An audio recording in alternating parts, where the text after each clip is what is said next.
and welcome to the show. We start this week's FailRace episode with Still Guns on Pacific Drive, who is minding their own business, drives over a rock, and proceeds to skid down a hill in this one. It's actually quite an impressive slide on their roof here.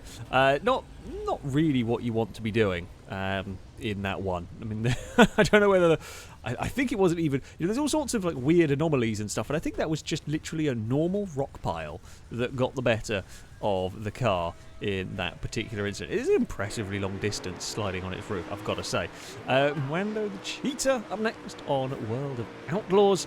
They are racing, a frantic end to a race. They check it up the inside when a player, very laggy, goes through their car, makes contact, and we go for a flip. Nicely landed, I must say. All things considered, as it then goes into another caution. Very nicely landed indeed.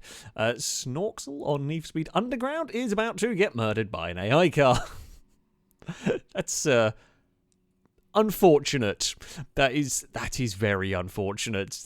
Just a little bump at the wrong time, and they are now buried in a wall, and there is no way out. Nope, you're not going to be getting out of that one. It's at that point where it's we're going to have to restart that race. Small Man is up next on Police Simulator. Never fear, it's another game in which the FailRace Police Department can be there. This time it's off a curb, and over we go. It's not even a silly curb. It's not even a silly curve, but it was enough of one to launch the vehicle over onto its roof. Although it does, it carries on. Twin Charged is up next on Dirt Rally 2. Now, if you're going to have a roll on a rally game, it's a pretty good place to do it, and sure enough, the Ford goes for a monstrous roll in this one, and it just keeps going. It actually gets faster and faster in some ways, and it's rolling as it bounces. Unfortunately, we don't know how many rolls that might have achieved. It's so far off the track, it got reset. It still had a good few more in it.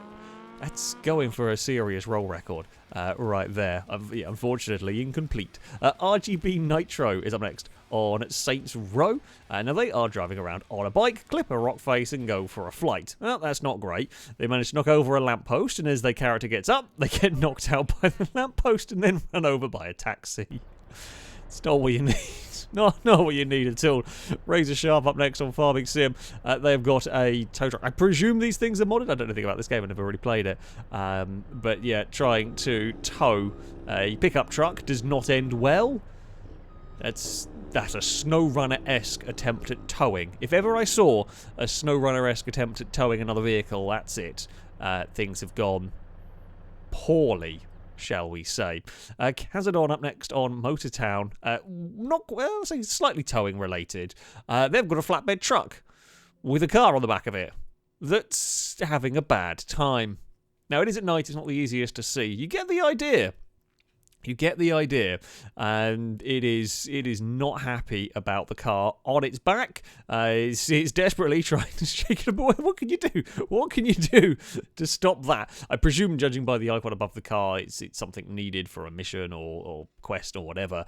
But yeah, that's a bit of a problem trying to deal with that one. You haven't really how do you stop it? The thing's occasionally moving forward and backwards and twisting around, but it's just continuing to go. At one point, it manages to end up upside down, is being driven around on its roof. As the physics freak out, it pauses briefly as it's sort of stuck on the tree, and then we're back to flapping and flying and twisting and spinning and just generally causing trouble. It took out a tree along the way.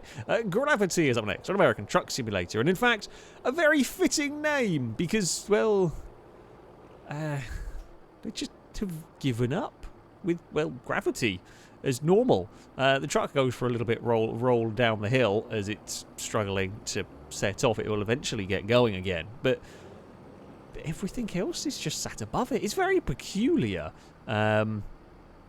It's very, very peculiar as to... I say the first truck is acting normally. The rest, I think maybe... Is that at the height that they're going to need to be at? And it sort of melds in at the top? I don't know. It's a really odd one. Why some of it's on a normal plane of existence and some of it is just floating.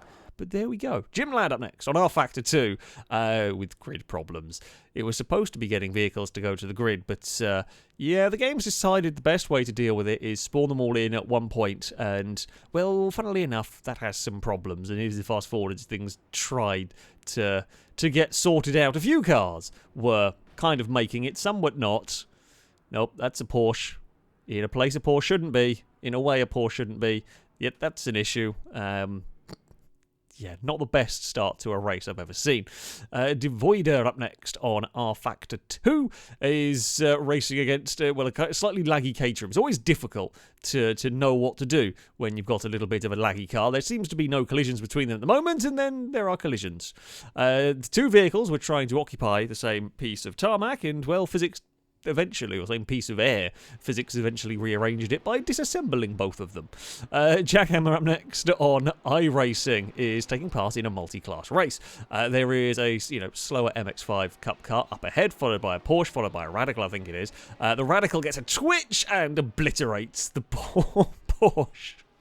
That's, like, the Porsche doing absolutely nothing wrong, minding its own business. Radical with a big twitch. It's the wrong place at the wrong time. It's very unlucky for the Porsche there. And finally, we have Harley Phonic up next on iRacing, driving around in the wet. There's a bump. I think it's at Silverstone. There's a bump between a couple of the Formula cars, and that's all it takes. Yeah, locking wheels with these things is quite dangerous, shall we say, and it's enough to flick the car into a number of spins, although it does actually land back on its wheels facing the way it was supposed to go, which honestly could have been a worse landing.